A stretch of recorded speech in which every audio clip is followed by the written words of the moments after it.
In the summers between 1898 and 1903, Howard Pyle, considered by many to be the father of American illustration, taught artists such as N.C. Wyeth, Harvey Dunn, Maxfield Parrish, and among many others, at an art institute in Chadds Ford, Pennsylvania, on the Brandywine River.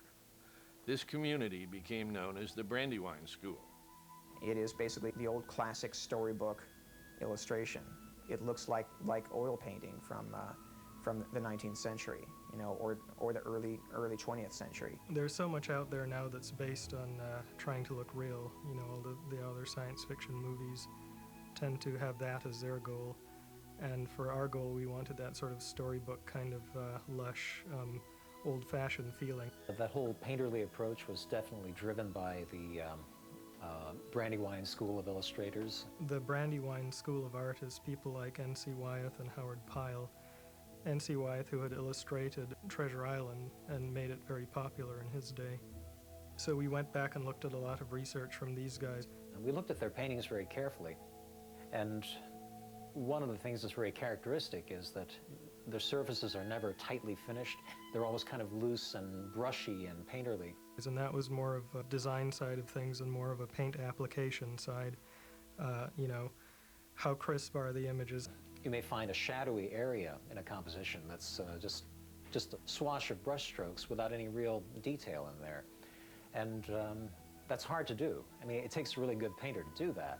They tend towards a lot of warm palettes and a lot of analogous palettes. So essentially you'll have a sequence where everything sort of feels like it's bathed in the same kind of light as opposed to lots of disparate colors everywhere. There was definitely a feeling that we were trying to get of again, like the old, well, obviously Treasure Island, classic illustration kind of feel. And then basically retrofitting that classic old illustration kind of feel, the Brandywine School with rocket engines and 18th century, 19th century galleons.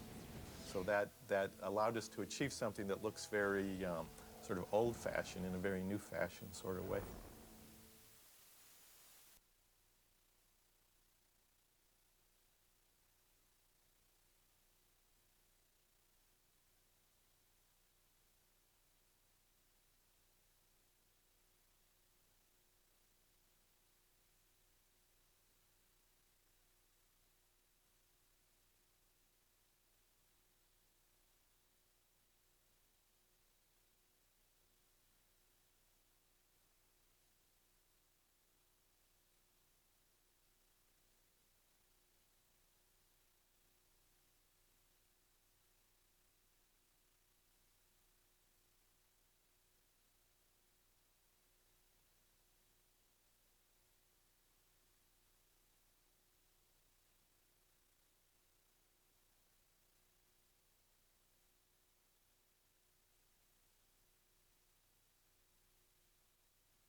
We have this really interesting design philosophy in the movie, which is sort of lovingly referred to as a 70-30 rule. The whole 70-30 idea was started by Ron Clements, I think. 70% traditional, 30% sci-fi. It was a handy way of describing what was going to be traditional in the movie versus what was going to be sci-fi or modern. We tried to get that into everything. As far as like a building would look, you know, at a glance it would seem like a half-timbered European building from, you know, the 18th century or 17th century. And the closer you got to it, you'd realize that what seemed to be beams would actually be, you know, metal girders, and there'd be vents in the roof and the sorts of things that they wouldn't actually have back then. If you look at any given image in the movie, I think it will feel essentially traditional. You'll look at it and say, oh, that's an 18th century sailing ship. And then on second take, you'll realize, oh, wait a minute, it's different, it's new, it's odd. Materials, like a robot, for instance, we didn't want it to look too high-tech, so we went for copper, you know, because that was more of an antique kind of feeling thing, and it's got the verdigris pattern on him of, you know, weathering, and he's very old. Just to try and get this sort of mixture of old and new together all at once. We didn't want to make Treasure Island over again so that it's just another 18th century environment, and yet we didn't want to do a completely contemporary, updated, you know, Star Wars-y type of environment either. We really wanted to create some kind of an interesting hybrid, and I think we got there.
One of the steps into the future for us is how can traditional animation and CG animation blend on the screen so that you believe they're part of the same character. Well, to test this out, we went to the past. We took a look at some animation that really had a lot of vibrancy and life to it. And the challenge was, could we take a CG element and put it onto that and see if it could still carry the same emotion, the same acting? Well, that's what you're going to see now. You will go ashore, pick up Tinker Bell, and bring her to me. You will go ashore, pick up Tinker Bell, and bring her to me. You will go ashore, pick up Tinker Bell, and bring her to me.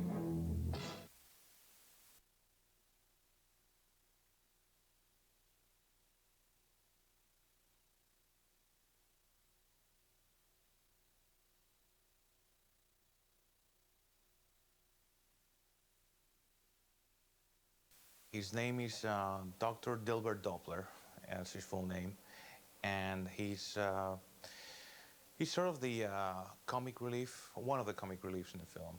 What did really appeal to me was Doppler was this nerd, basically. He's a bookworm, and it was the most lengthy process I've done so far for designing a character, because now you have the option of whether or not these characters are humans or aliens. And I even did some tests with him as a human, and they kept pushing, no, I think we gotta use the chance to do something more original. So I said, okay, how can I make him look 8% human and 20% dog, and still be able to perform without making the dog thing an obstacle towards the animation. For his face, I just basically elongated his nose and made it half a muscle, because his chin still remains a human chin, but his nose sticks out. Gave him the droopy ears. I'd say hands, nose, and ears is everything he has that could be related to a dog. Now I think we're definitely giving the impression that we're in a different universe.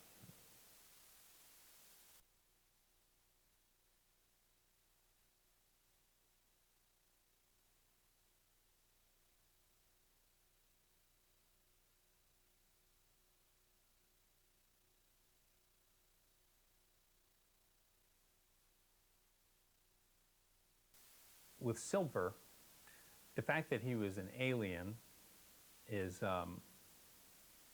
interesting, but you've got to go somewhere further with him. And from the original book, he had a peg leg. What would the modern version of that be? Well, why not make it a cyborg? Instead of just a peg leg, then how about a mechanical arm and part of his head as well? I mean, how much can we do the CG blending of the traditional? It's something we'd never tried before, where you actually blend the hand-drawn and the CG. Probably the most rewarding part of it to me is to see how seamless the traditional and the CG work together.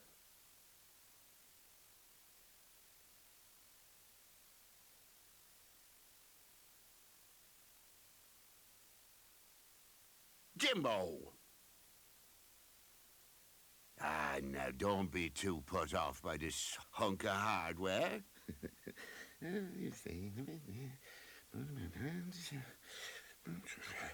Whoa! Jimbo! now don't be too put off by this hunk of hardware.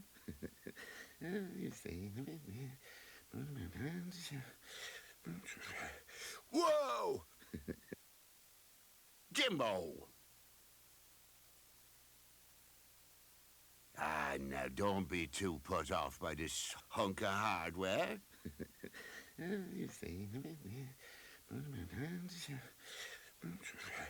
Whoa! Jimbo! Now don't be too put off by this hunk of hardware.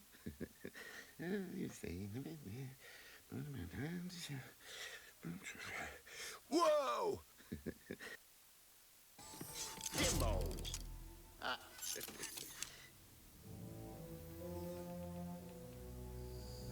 Now don't be too put off by this hunk of hardware.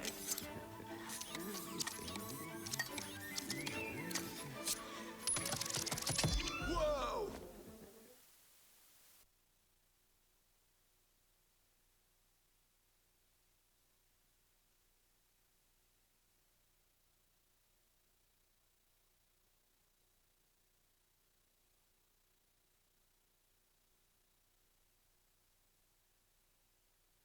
We weren't sure for the whole film whether to go with alien-type creatures or more human-type characters for everyone. Some of my early designs for Amelia were of a real woman with sort of a bald head with tentacles for hair. It was kind of fun looking, but it really didn't work for the character, the personality. Being the captain of the ship, she's a bit more stoic and a bit sort of subtle and quiet, with the ability to act and react quickly. So being a cat would have been much more of an interesting character, sort of the personality of a cat who's sort of looking out of the corner of her eye over at what's going on, and then being able to react very cat-like to certain situations. I like the subtlety in a lot of her acting and a lot of her barbs towards Doppler. So it was fun from an acting standpoint to animate Amelia. To mew and blabber about a treasure map in front of this particular crew demonstrates a level of ineptitude that borders on the imbecilic, and I mean that in a very caring way. Imbecilic, did you say? Foolishness, I've got. Have you? Well, no, foolishness simply doesn't cover it. May I see the map, please? Yeah, here. Fascinating. Mr. Hawkins, in the future you will address me as Captain or Ma'am. Is that clear? Yeah, whatever. Yes, sir. Mr. Hawkins. Ma'am. Yes, ma'am. That'll do. Gentlemen, this must be kept under lock and key when not in use. And Doctor, again, with the greatest possible respect, zip your howling screamer. Captain, I assure you Let me make this as monosyllabic as possible. I don't much care for this crew you hired. They're... how did I describe them? I don't know. I said something rather good this morning before coffee. A ludicrous parcel of drivelling galoots, ma'am. There you go. Poetry.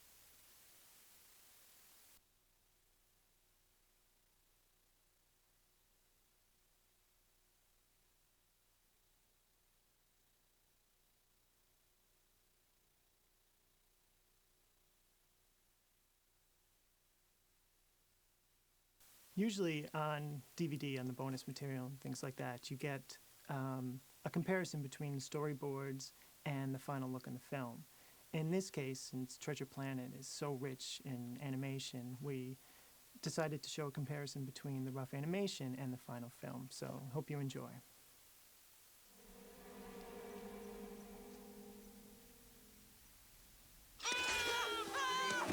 Oh, this is fantastic! A carbon-based life form come to rescue me at last! I just want to hug you and squeeze you and hold you close to me. All right. Oh. Just let go of me? Oh, sorry. Sorry. It's just, I've been marooned for so long. I mean... Solitude's fun. Don't get me wrong. For heaven's sakes, after 100 years, you got a little nuts! I'm sorry. My name is...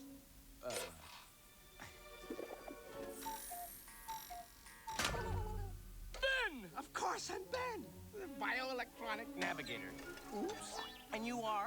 Jim. Oh, what a pleasure to meet you, Jimmy. It's Jim. Anyway. Look, I'm kind of in a hurry, okay? I gotta find a place to hide, and there's pirates chasing me. Pirates! Don't get me started on pirates! I don't like them. I remember Captain Flint. This guy had such a temper. Wait. You knew Captain Flint? I think he suffered from mood swings. Personally, I'm not a therapist in any way. But you'll let me know when I'm rambling.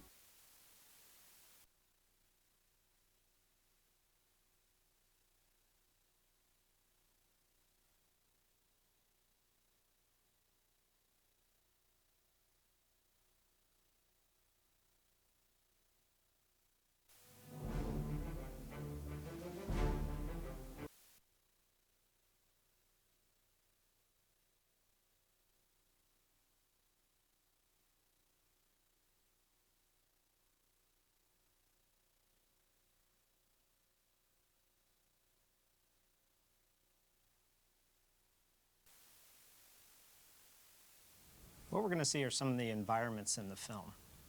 The department that works with these is called layout. And layout is basically the idea of where the camera is, the composition of the characters in relation to the set, and what the set will look like. Here we're looking at a rough model of the interior of the Benbow Inn.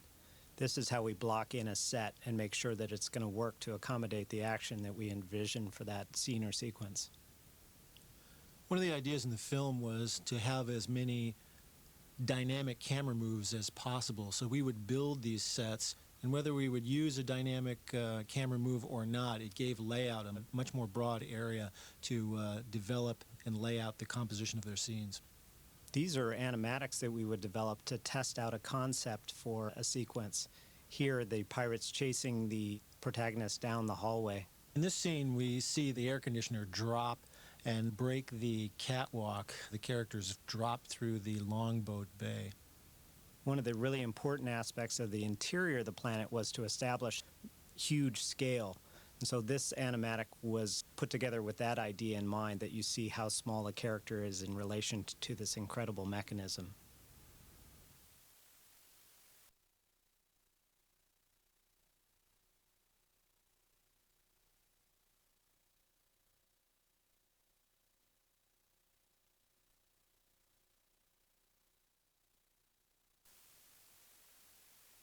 It's Treasure Planet found. We found it. We're Yes, there. That's right. And because the movie is Treasure Planet, we thought that revealing the core of Treasure Planet should be one of the ultimate moments in the film. Big moment. Yeah. And you see some of the outside too, which is just a basic planet, but you really find out that the inside is mechanical.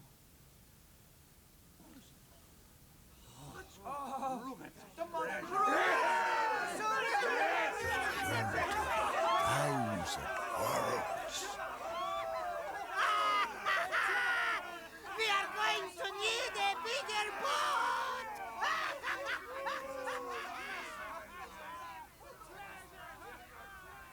So see the prongs and how they interact with the core. Here's a bit showing that energy effect, and also the establishment of the alien language that's in evidence throughout the planet.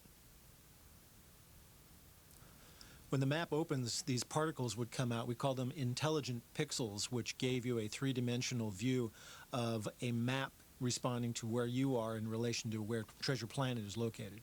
And what we wanted to show is that there were successive views that would lead toward Treasure Planet, giving you a view of how to get there. One of the concepts was an idea of the portal, that you would go through these portals in time from wherever you were to another place. Once they reached the planet, we wanted the idea that the map could guide you to where these portals were. So this was one of those concepts where the triangles would align when you were headed in the proper direction to reach the portal. And this is just another effects test to give you an idea of what it might look like. We go through a lot of different variations in terms of look to kind of nail things down in terms of what you're going to see on screen. The notion is the planet is a machine, but it's been overgrown over the years. And one of the layout tests here, we had a mound in front of Silver because we didn't want to show a lot of the interaction of him walking through the treasure. So we put a mound of treasure in front of him to block out where his feet were located.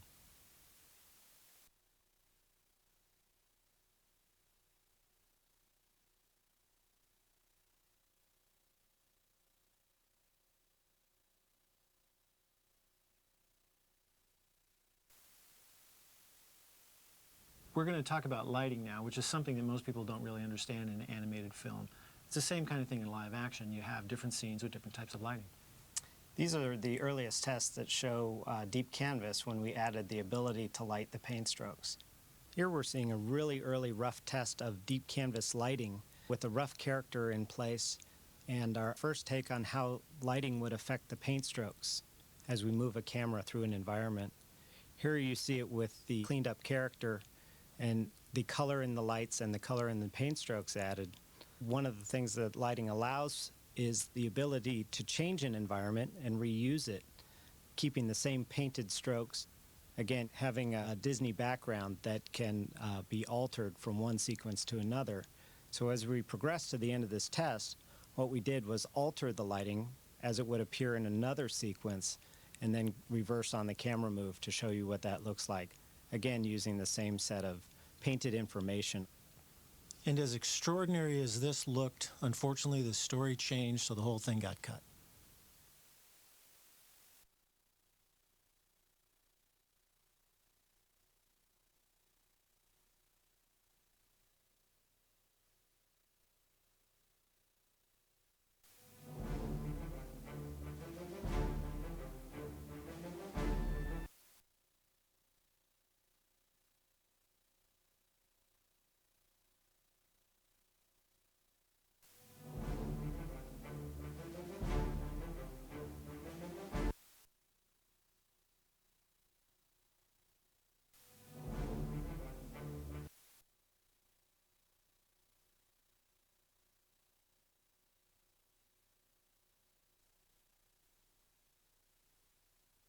Well, integrating the 2D and 3D is always a major challenge. If it's all 2D, it takes some problems away. If it's all 3D, then it's a little bit more uniform. But trying to blend the two inherently is an issue in terms of how do you get this two-dimensional character into a three-dimensional environment and make the two look like they're actually in the same world. Probably the biggest thing is on the ship. When you have a 3D camera move around the 3D ship, you have to have the characters look as though they're changing in dimension as well. That's probably the largest challenge that we've had on the film. What you see here is the character, what we called a 3D stand-in, and that gave you a sense of his perspective shift as the ship went by the camera.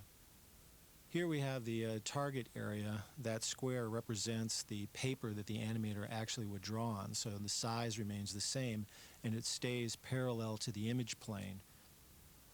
Here we have the reference camera along with the pose camera, and you see what the animator would see on the 3/4 inch tape and how the perspective shift of the character is moved. And here is the full screen of the pose cam. So the character basically remains the same size, but again you see how he changes perspective. This is the animator's drawings. Ellen Woodbury and Adam Dykstra did a tremendous job of giving the perspective change of the characters in relation to how the camera and or the prop moves. And here's a rough composite of the characters done with that procedure and then placed onto the cards in 3D space on the ship.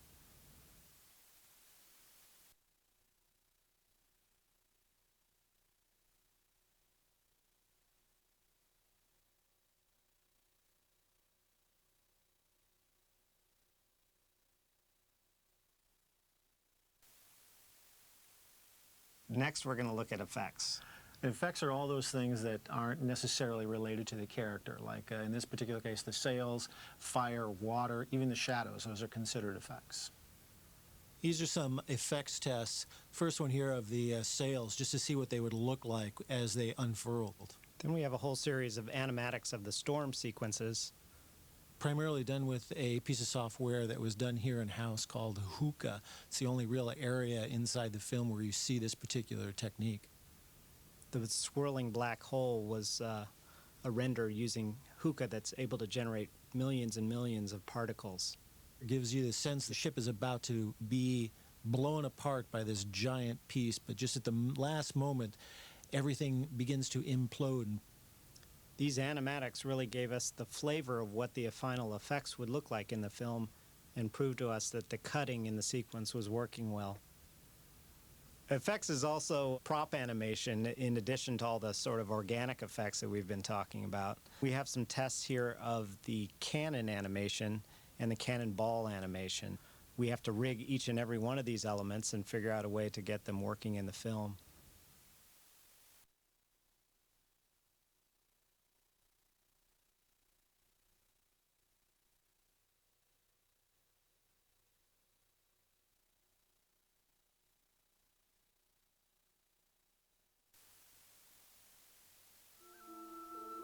My name's Neil Escuri. I was the artistic coordinator for Treasure Planet, and I'll be giving you a bit of a technical tour as we move around the legacy that was used in the movie. Our opening shot here was a move into the legacy. We'll go past the bowsprit and then come to a stop on the deck looking at the gravity turbine.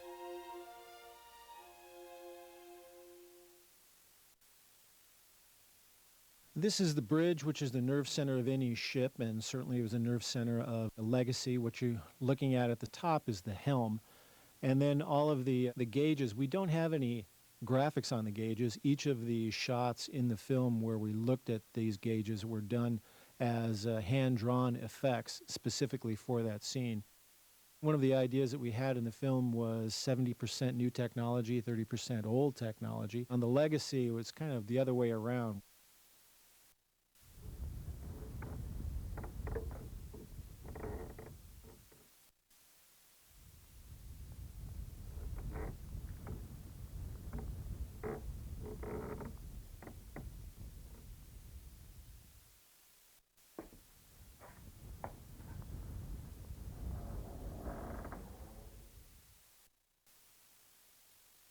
In the back there's a communications tube, which allowed the communications from the bridge down to any other portion of the ship instead of a radio.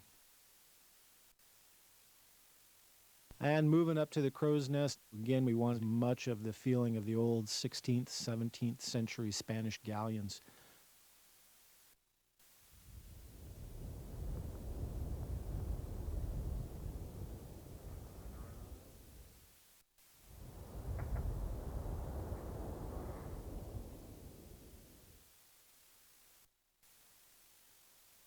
Interesting note here is that the character used as the specialist for the lookout was Onus.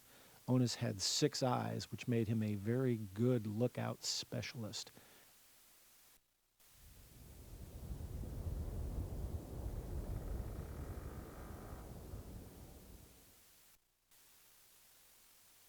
Again, we wanted to keep with the 70%, 30% on the ship. It gives us a really good idea of the dramatic views that we could create using a 3D set and a virtual set for Treasure Planet. The bowsprit was used in one particular scene during the cosmic storm where Jim saves Silver.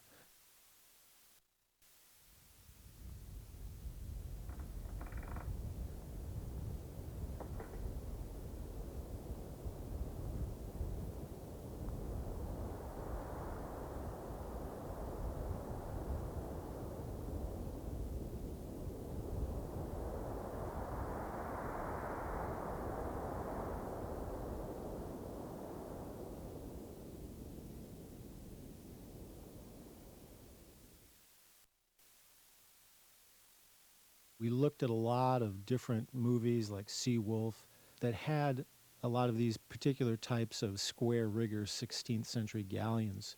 It gave us a real good view, dramatic sweeping camera angles to give you the sense of danger and what really goes on in terms of moving out into areas of the ship where if any one bad thing happens, you're no longer part of the team. This is the cannon, one of the main weapons on the Legacy. It was rigged so that it would recoil and shoot, but also had the idea of this 70-30 where you had the 70% old technology and 30% new.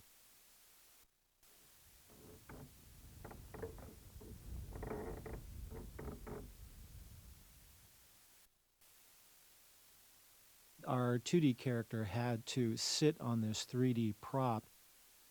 as the camera moved around, and he would fit in there very nicely.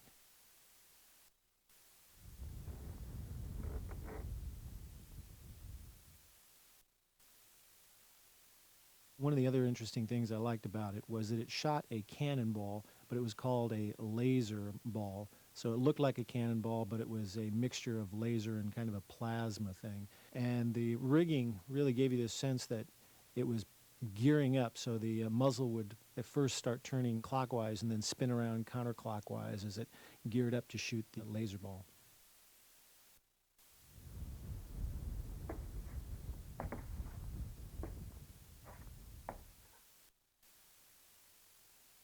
In this particular shot, there are a couple of things I'd like to point out. One is the barrels. The first barrel you see looks like wood and metal. The second barrel doesn't have any of the wood painted textures on it. That's what we call the base coat. The reason we did that was in some instances we needed a lot of detail on the barrels or some of the wood in close-up. But as they went further away from camera, there was no need to put all of that detail on there. So that's why we had that base coat in this particular view. Inside the galley, we have a lot of props in terms of utensils and also fruit and vegetables and types of things, which required a tremendous amount of design. When you look at the pot on the stove, you'll notice that the brushstrokes are on there relatively sloppily. Again, that was one of the ideas in terms of the art direction and the look of the film, was to give it a sense of banged up, a sense of used, so that when you're close on, you can do some fine detail in the painting, but when you're further away, those brushstrokes give you that sense that they're not so pristine.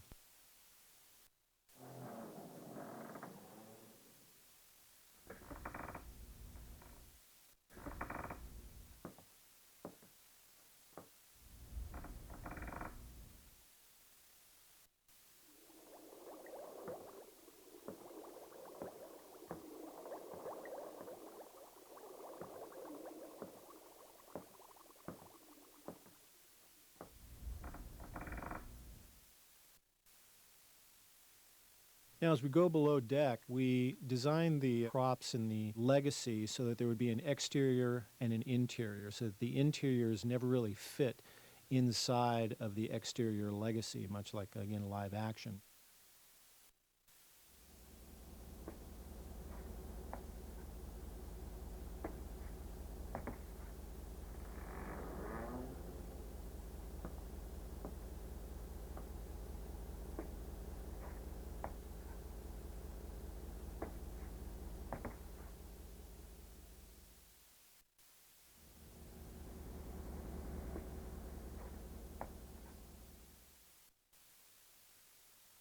As we move into the longboat bay, one of the big things that we had to deal with here was the procedure as to how the longboat was launched.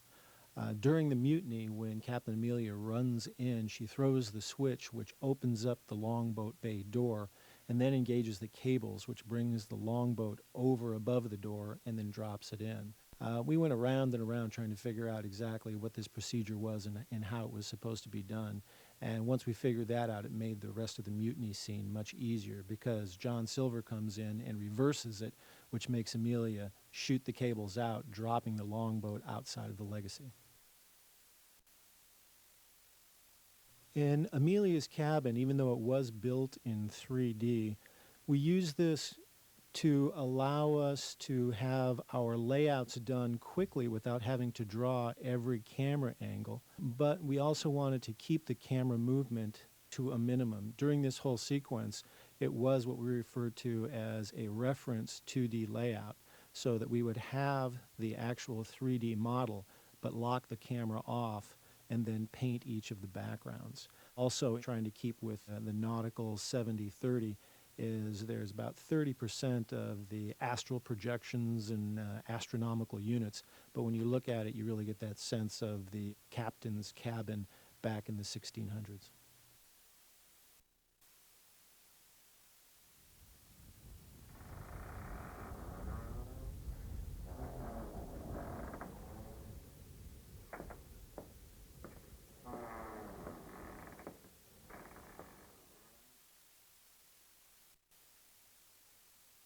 cruise quarters was something that was thrown in at the end. This particular shot was a amalgamation of several scenes. The room is actually the galley, and the mast is actually taken from the longboat bay. So this room never really existed, and this whole thing was put together particularly for this shot. The hammocks were dropped in, and the posts were just something that our modelers threw together in about an hour and placed them inside of the room. But one of the other issues that we had here is because it was a combination of several different scenes, is the painting on the walls, the scales were evidently different, so as the camera moved through, we were having a lot of popping and technical issues. So we spent a lot more time on this scene than we originally thought we were going to, primarily because of the issues of the two different scales.